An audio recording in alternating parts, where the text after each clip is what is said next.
What's going on, everyone? Welcome to another episode of the Mindset Podcast. Today, we are honored to have with us Dr. Adrian Mesa, a good friend of ours, actually works with us. He's a good partner of us over at the Valenzuela Real Estate Group, helps our realtors a ton. He also has a podcast of his own, which I'm sure we're going to get into now in a second. But before then, Dr. Mesa, welcome to the show. Thank you very much for having me, guys. Appreciate it. Yeah, it's gonna be a real treat to have you and get to know you a little bit more. You're off air before we got on, we were messing around with you that you're teasing us because we were supposed to record last week and we had to move it to this week. So Gabe and I've been eagerly waiting for this moment, but we're excited to finally have you on. We know you're busy running your practice, so thank you for your time. All right, so the first question we have for you, of course, we have to go through our warm-up round, is the zombie apocalypse is coming. Who are the three people and only three people you want on your team?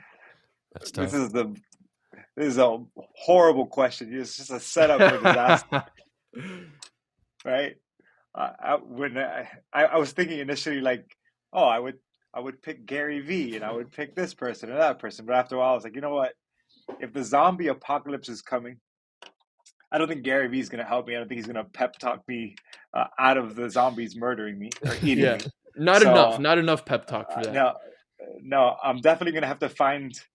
I don't know who in particular. Look, I'm going to take just to play it safe. I'm going to take my girlfriend and my daughter, and I'm going to find somebody who knows about like living on a remote island, so I can get the hell out. That's basically where I'm at. That's a safe answer. Sorry if it's not deep enough for you. Yeah, it's a very safe answer. Safe answer. When I was thinking about this question, Anthony, I don't even know if we've asked this before, but when I was thinking of this question, the first thing that comes to mind is the movie I Am Legend. I need to have Will Smith on my team. That's the guy, and his dog and his rifle. Like, he could be the only one. I'll take just one, and I think I'll be safe. That guy is a killer, man. But very interesting question. But as we move on to our second question of this little lightning round, Anthony always makes fun of me because I always pick the food questions. I'm a huge foodie. Yep. But if you had to eat one meal every day for the rest of your life, what would it be? You know, I got to bring my Cuban roots up in this room, and it's going to be un bistec empanizado with arroz blanco, frijoles negros. Oh, man. Una malta, and then an avocado and tomato salad with oil, vinegar, and salt and pepper. Oh, my gosh. From where? From where? Do you have anywhere particular? 100%. My grandma. Oh, abuelita. Okay, that's what I thought. Yeah, that's what I thought. Okay. That's another safe one. Nice. I got you. To be honest, to be honest, I have not had a bistec empanizado like my grandmother's or lenteja like my grandmother's anywhere. So that's home cooking for you, man. That's home cooking. Can't get it anywhere else. Wow. Puts it La Carreta, Rinconcito, all to shame. Islas Canarias, they don't match up to grandma's cooking. No, there's one place in Hialeah that most people don't know about. It's called La Viña Aragon. It's like on 8th Avenue in West Hialeah and 81st Street. And it's legit home cooking. You know, it's real authentic Cuban meal. No offense to La Carreta, no offense to Sergio's, but those aren't real Cuban food. That's not real Cuban food, man. Yeah, we're going to have to try it out. What's the name again, Dr. Mesa? La Viña Aragon. By the way, it's cash only. Just letting you know. Oh, okay. That's when you know. So that's when you know. That's when you know, man. They're not messing around. My whole life has been a lie. I've been having Sergio's and La Carreta my entire life, and I'm just now finding out this. It's crazy. Nice. I'm sorry to those guys. Hey, if you guys want to sponsor the Mindset Podcast or Amped Up Podcast, by all means. But your Cuban food is not real to me, man. We won't show them this episode. Don't worry. Yeah. Awesome. All right. That was fun. So, Dr. Mesa, tell us a little bit about who you are, what you do, and if you want to share with us. I know you have a really incredible story of when you started at UM, and I don't want to, spoil it for our audience because if you're going to say it, but you have a really unique story, and I'd like for you to share with us what you do, who you are, and if you want to share your story. Yeah, I mean, briefly, I'll just take you through my life after high school, and I'll just zoom right through. So right after high school, I joined the Army. Honestly, people ask me why you joined the Army. It's because I wanted to get out of Hialeah. It was the first time I had ever been on a plane leaving the state of Florida. Crazy enough. After joining the Army, I came back. I actually fell into the medical field. I wasn't really sure what I wanted to do at that point in time. And within my reserve unit, I started meeting a lot of nurses. And I just saw that there was a love for the human body. There was a love for people and health and wellness, and I could relate a lot to that. Prior to this, if I just rewind for a second, do you guys know what a Baker Act is? Yes. Okay, so I had the unfortunate knowledge of knowing what a Baker Act was since I was about 7 years old. My uncle, who was probably my role model in every sense of the word, whether it was through physical fitness, through knowledge, education, photography, everything was learned from my Uncle Leo. Well, my Uncle Leo also suffered from schizophrenia. So I would see him go from this person who I loved and admired and respected to somebody who I didn't recognize because he wasn't what we call compliant with his medications. So very early, I was touched with this firsthand experience of what mental illness is. Although my family often just said, Leo está enfermo, Leo is sick. Which now looking back, it just goes back to that taboo and that stigma of not having the conversations about mental illness that we should be. We just want to label it as something else and not really call it what it is and then talk about it openly. No, it's always hush hush. Don't tell your friends about this. It's almost a sense of shame that accompanies mental illness. So Leo instilled all these great values in me, but he also showed me this side of the world that I otherwise probably wouldn't be exposed to. And so as I progressed in my career and I went into nursing, first working in pediatric ICU, I found myself working with families who were struck by life and by life circumstances and tragedies. You know, whether it's think about when you watch Channel 7 News at 6 p.m. or 7 p.m., you turn on the news and all of a sudden you hear of a kid who gets hit by a car. You hear of a stray bullet that strikes a child. You hear of a strange disease, cardiac disease that's affected a child who is just being brought into this world. And I couldn't help but, yes, I was caring for those kids, but at the same time, I was caring for the family that was also at the bedside. And dealing with that, I quickly realized, like, wow, my love is in the mental health aspect of this. My love is is how do I help these people, overcome this trauma, this traumatic experience that they're facing that none of us want, right? We all want kids. We all want a family. But life happens to us and it can happen to us at any point in time. So I learned very quickly that I was able to relate to those families. And I think a lot of that had to do with how I viewed my uncle. And I know that when tragedy strikes you, when trauma strikes you, you often act out in a way that's not typical of most people. And just as Leo, when this illness would strike him, it obviously wasn't him in those situations. So I transferred out of pediatric ICU after 5 years at Jackson and going to Children's Hospital of LA. And then I went on to the psych ward at Aventura Hospital. And the reason that I laugh, and if I ramble, please tell me to shut up and stop. But the reason I laugh is because every time I've made a pivot in my career, I've had a director, a manager, or a superior tell me, what are you going to do that for? Like, why are you going to go work with the crazy people? You're working at PICU. This is a good job. You're going to leave Jackson? Why? For what? You have great benefits here. But I just found that you know what your calling is and you know what you're passionate about. And to whoever's listening, follow that thing that you're passionate about. Follow that thing that's really calling you.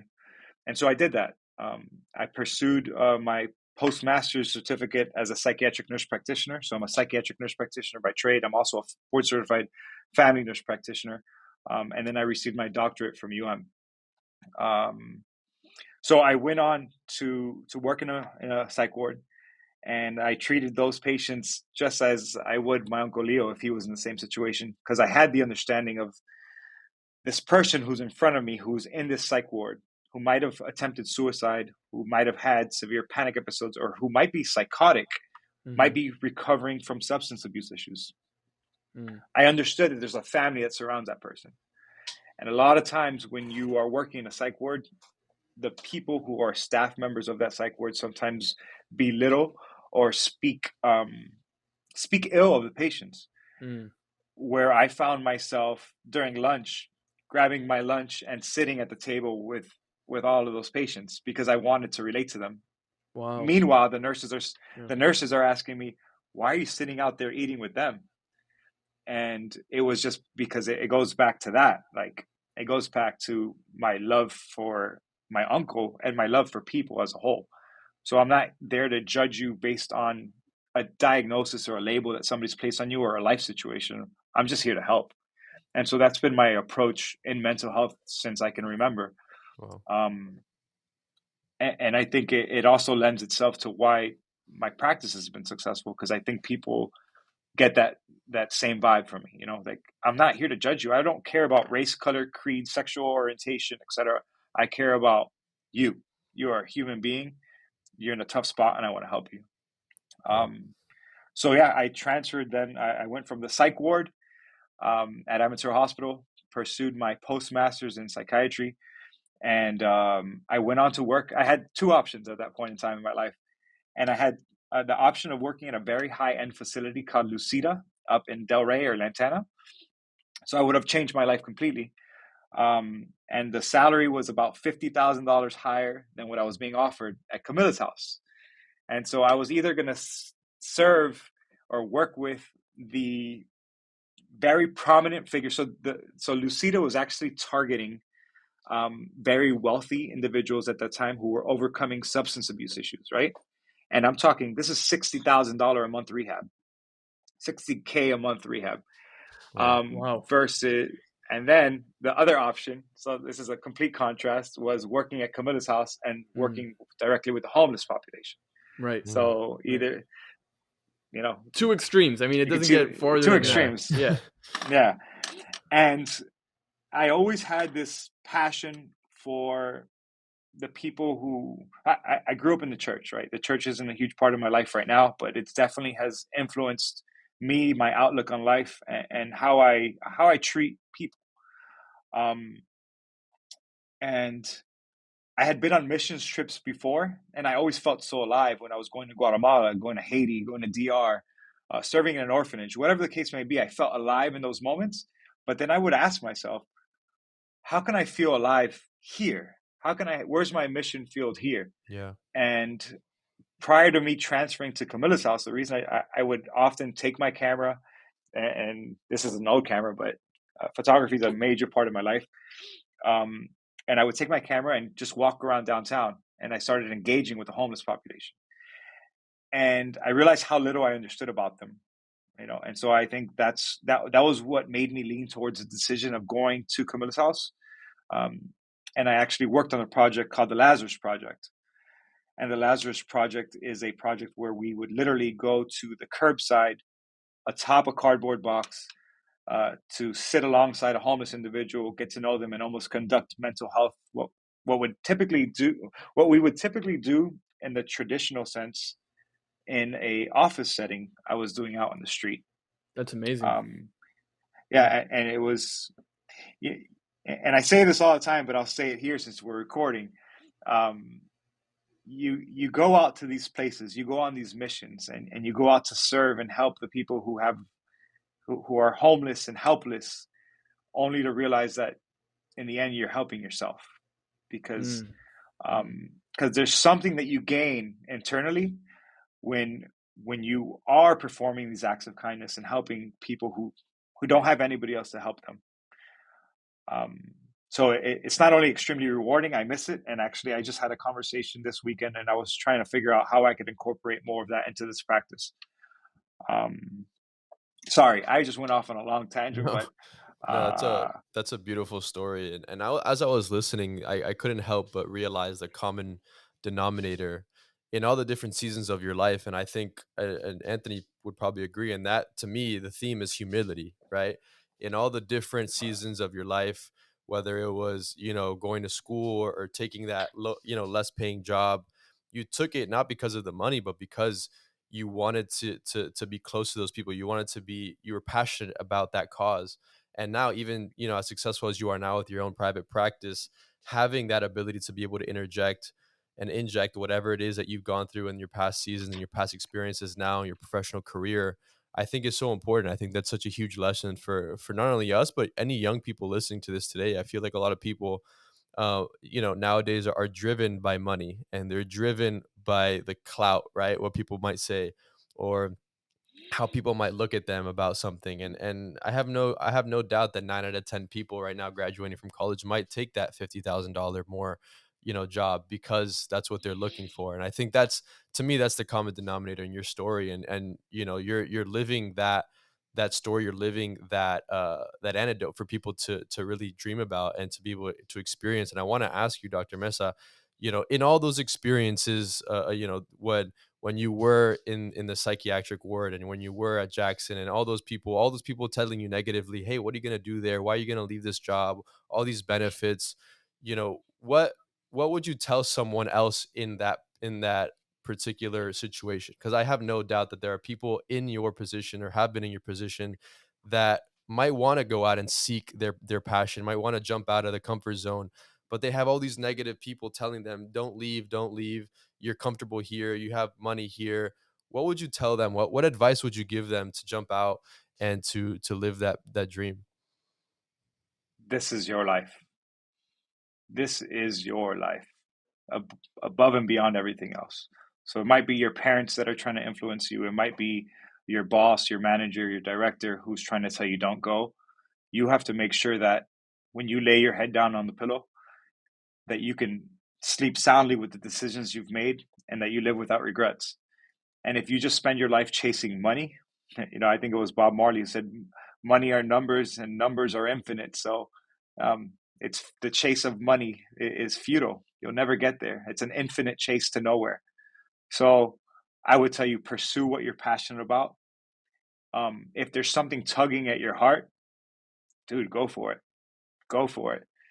Because a lot of times those things take you down a road that you didn't expect, that has a lot more fruit at the end. For example, me taking that route towards Camilla's house, I never intended to teach.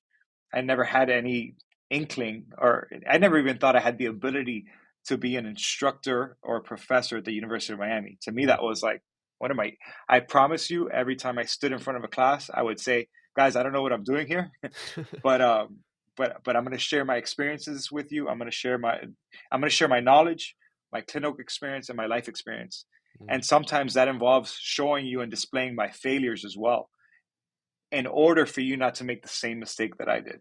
And so I approached being a professor, I guess, with that sense of humility as well, where I didn't want the students to feel like I was this presence or this figure speaking down to them. It was more like, hey, I'm living life, and this is what I've learned along the way.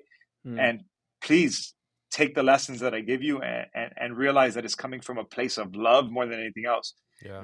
Now, as a professor, I learned that could also get you burnt because students have students come with a different perspective, and you're just the means to an end for many of those students. But for the most part, I've had a lot of students that recognize where I was coming from with my approach. So if there's anything I would tell you, is pursue your passion. You don't know what road it's going to take you down. Yeah. Well, first of all, I just first want to thank you for your service and being brave enough to serve our great country. And as 4th of July approaches, Thanks, it's an exciting time, right? And so thank you for that. And also, it's so clear that you love what you do, and your story is so fascinating because it took many different routes and things that sometimes were unrelated to the thing you did before. And that's something I've learned too, is like, I try to plan a few years ahead of like, okay, I want to do this, and I want to get this internship and connect with this person. And none of that happens. It ends up being better than what I expected it to be. And like this summer, I'm doing things this summer that, as far as like a month ago, I had different plans, and my plans completely got scrapped, and I went a different direction, and I'm happy I did, for the better. So it's interesting how life is just like that. It's funny. You try to plan ahead, like thinking you have everything under control, and then life is like, yeah, that's funny. We're actually going to go this way, and then take this way. And so your story is interesting. And I want to ask you, since you're so good when it comes to helping people with their mindset, really is what it is, right? Their mental health. What connection, and this is a very broad question, so feel free to take it whichever route you want to take it. What's the connection between mindset and mental health? Because here at the podcast, right, the Mindset Podcast, we preach a lot about what makes a person successful is all decided between the 6 inches of your left and your right ear. that's your biggest piece of real estate that you'll ever own. The most expensive real estate you'll own, not a $2 million property that you might have. It's between your left and your right ear that makes or breaks you in your life. That's what we believe. That's what we preach. So to you, being an expert in this field, what's the connection between mindset and mental health? Yeah, there's this thing called social learning theory. And part of social learning theory, there's a theory called the theory of self-efficacy. And self-efficacy involves your belief in your ability to accomplish something before you've even attempted it. And so just that theory in itself, I think it was Henry Ford who said, if you think you can or if you think you can't, you're right. And so the fact that your podcast is called the Mindset Podcast is super interesting, because it's honestly something I completely support and believe in. The mindset that a child approaches a certain task with will determine whether or not they actually succeed or fail in many cases. And so the question is, how do we adapt somebody's mindset to believe that they can actually accomplish the things that they might find hard, difficult, or even impossible? And how we do that is, one, through modeling behaviors and through enforcing those behaviors, right? So if a young Hispanic kid is watching you guys running this podcast, maybe initially he thinks, oh no, podcast is only for Joe Rogan or for somebody who has like a ton of money, a ton of backing. But then all of a sudden, how old are you guys? 22. 21. 22 and 21 years old, right? And you've produced this show that's bringing on these different public figures within the community. You're putting it on, you're putting it out there, you're hosting networking events, you're doing all these things. Guess what? Just through your actions alone, you're instilling a sense of self-efficacy in a kid that looks to you and you resemble them, or they see themselves in you. Wow, if Anthony did it, if Gabe did it, I can do it too. Now, the reverse of that is true also. You take a child who is not exposed to people like you. This is the beauty of social media, right? People dog on social media a lot. They dog on just this, all these different platforms. But if we get kids to use them the right way, they can definitely have these different behaviors or different people to emulate, so that way they can get to that level. And just through virtue of watching you guys and seeing you succeed, they have that sense, that mindset of I can too. I can do it too. Yeah. I don't know if I answered your question or not, but for sure. I just got goosebumps, and as you were saying that, because it's actually happened before, and I don't know if Anthony, yeah, you've been able to experience this, but on occasion, whenever we've had our events, or even people our age, classmates, coworkers, they've gone up to me, hey, like, thank you so much for doing what you do. This has inspired me to do XYZ. Right. And Anthony, we always say that, hey, like that's why we do it. Yes, these conversations are important. This is a vehicle for change for a lot of people. But if someone can see what we're doing at the young age that we are, and be able for us to be a mentor to them, I think that's so valuable, because in the beginning we were looking up to, the Joe Rogans, the Gary V's of the world, the Grant Cardones of the world. And to be honest, yeah, it was quite intimidating, as an 18, 19-year-old kid starting off in our young career. That was what success looked like. And obviously we want to get to that point one day, but no one at our age, at our level, was really doing anything at the level that we were. So we're like, why not? And I guess I want to follow up with this question before we kind of head back in the direction of mental health, because I know there's so much still that we need to unpack there. But in your career, whether it was in the military, whether it was working in the psychiatric ward, were there any mentors? I know you mentioned your Uncle Leo. Besides Uncle Leo, or you could even use another example of him, were there any mentors that you looked up to be able to model after in the career that you're currently in? I can't say mentors, like somebody who took me under their wing, but people who I definitely was watching even from afar, where I realized like, oh wow, like I see what they're doing and I see their hustle, I see their drive, Yeah. and man, if they can do it, so can I. Yeah. It wasn't anybody specifically. It was just people who, as I went down this road, whether I was working for different psychiatrists and going to nursing homes, or working at other outpatient practices, or working at inpatient practices, I just started to look at oh, I like the way they practice. I like the way that person treats people. I like the way they treat their employees. Right. Or just the opposite. I love the way Right. they practice, but I really dislike the way that they're treating the employees that are around them. So, and this is the same thing I tell my daughter. I tell my daughter all the time, I say, hey, I'm going to screw up a lot along the way, right? And it's okay because you're going to screw up too. But the question is, what behaviors from me do you want to pick up, and what behaviors from me do you want to leave behind? And I think that's a good lesson for all of us, because you're going to have a mentor where you see, but you can't put them on a pedestal as if they're God. You have to realize they're human just like you, and you want to pull what's good about them, and then see, hey, but there's also a next level. There's a next level to Grant Cardone. There's a next level to Gary Vee. There's a next level to Joe Rogan. So you could pull all of these good things from them, and then also leave behind the things that you don't want. And in the same breath, look at yourself in the mirror and say, well, what things have I pulled along from my mom, my dad, or my surroundings, my environment? And what do I need to what weeds do I need to pull out so that I can just be a better presentation, not only to the world, but to myself as well. You know, that's such a great take, Gabe. I think you can agree, because we've had episodes where we just talk about mentorship, right? And this isn't one of them, but we just went into it, and you just shed light on something that even with those 1 hour episodes about mentorship, we haven't touched upon that. And what I mean by that is, when you have a mentor, not only learning about the good about that mentor, but also, noticing the not so good that you don't want to acquire. Yeah. That's an interesting take that we haven't talked about. And this is not a mentorship episode, but by any means, but it fit in perfectly. And I'm glad you mentioned that, because a lot of people don't realize that. At least my mindset of mentorship has always been learn as much as I can from them, focusing on the good, not necessarily the bad. Yeah. And it's not necessarily the bad. It's just the fact that they're human. We're human. The this mistakes that they make. Skin, bones, blood. Yeah. Right. So we're all gonna have those attributes that can use improvement. Right. Or just those actions that you're like, yeah, nah, I don't need to get involved with that. Right. That's probably not my approach to that situation. Right. Exactly. And Dr. Mesa, I got to ask you, as we come to somewhat of a close here, in your experience in doing this and seeing a lot of patients and clients that you work with, for our age group, right, the people who are listening right now, who are young professionals, who are maybe between their 18 and 25 years old, who are in college or freshly out of college, have a few jobs under their belt, getting started in that corporate world, possibly even, what do you see as the biggest issue that group that I just explained to you is facing from your experience? What is the pain point of that group, and what is the solution, if there is any?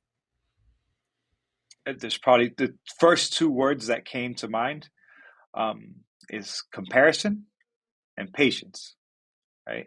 So I think that young I was going to say I'm thinking that I'm your age. That's delusion. That's another word for you, delusional. But I think that a lot of people spend a lot of time on social media, and they start comparing themselves to these people who have climbed the ladder very quickly, right? Or who have just found success like a strike of lightning. And that's extremely rare. So if there's anything, how can we stop comparing ourselves to these people that seem to have won the life lottery? And that's something that where we have to start looking within, right? And then the other word is patience. We also love to see those stories of the Grant Cardones, or people who have developed something huge and not realize all the footwork that has gone into their career path and how they got to where they are. And it didn't happen overnight, right? So I think people are often in a rush right now. Instant gratification is everywhere, right? People see abs and they want the fad diet. People see riches and they want the quick money. They see a beautiful woman and they want everything right here, right now. And the truth is, I had a Stanley Mwendar. So this is a shout out to somebody who probably will. I hope he hears this. I don't know where Stanley Mwendar is. He was a Kenyan who was in the army with me, and he had a thick accent. And we would have all these deep conversations while we were in the barracks. And I remember once he looked at me and said, "Mesa, all that glitters is not gold." And that stuck to me because It's like nice. The allure of life, the allure of all these things that we value so much. We see it because it glitters, it shines, and it attracts our eye. But the question is, what value does it bring, right? What is it really doing for us internally, for our psyche, for our mentality, um, and for the people who surround us, right? Because if I start valuing all these things that just shine, right, what's that going to do for my daughter? What kind of influence is that going to have on her as she gets older? Where she's just going to be looking for, is she going to look for some rich dude, and then, but it's a very toxic relationship? No, I have to teach her that these things have to have a sense of value, right? And the value that we place on things, or that society places on things, sometimes um, it's a distorted lens. It's a very distorted lens, right? You could put all the value you want on money, but how are you attaining that money? Are you helping people along the way, or are you stepping over people? Are you hurting families along the way, or are you bringing people together? And so there's a lot of ways to I was going to say there's a lot of ways to skin a cat. I don't know where that saying comes from. It sounded weird when I said it out loud, but I would never skin a cat. Come on, I have 2 cats at home. You can't say that. You just lost all the cat lovers that are listening right now. They just exited out. So there go the cat lovers. Erica, my podcast director, she's sitting in the room and her head just popped up because she's a cat. She's a cat woman too. Yep. You lost them. There they go. It's all right. But yeah, there's a lot of ways to skin a cat, right? And so there's a lot of ways to accomplish these different tasks. There's a lot of roads to whatever you deem success is. But if you're not helping people, if it doesn't bring value to you internally, like, what are you doing? You have one shot at this life, right? You have one shot at this life. And so if you're going to chase money, it's an infinite chase to nowhere.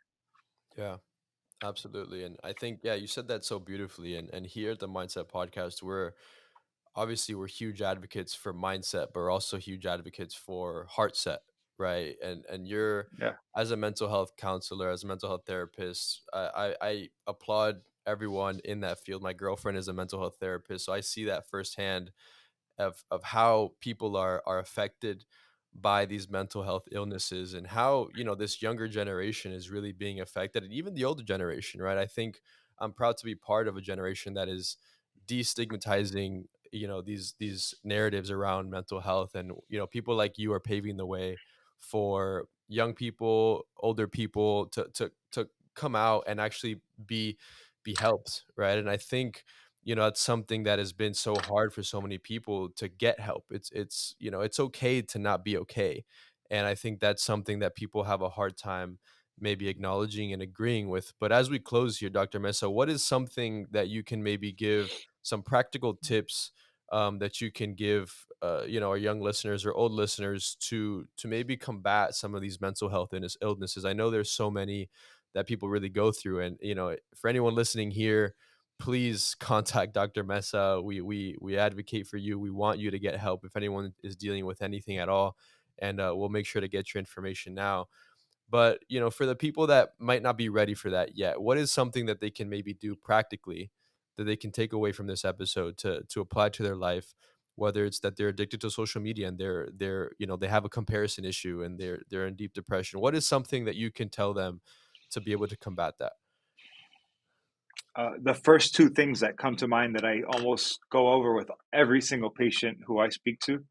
Number 1 is movement of your body, right? You need an outlet. Our bodies are made and geared to move. I'm not saying it has to be lifting weights. I'm not saying it has to be any CrossFit. I'm not saying it has to be a particular sport. I'm just saying it's movement.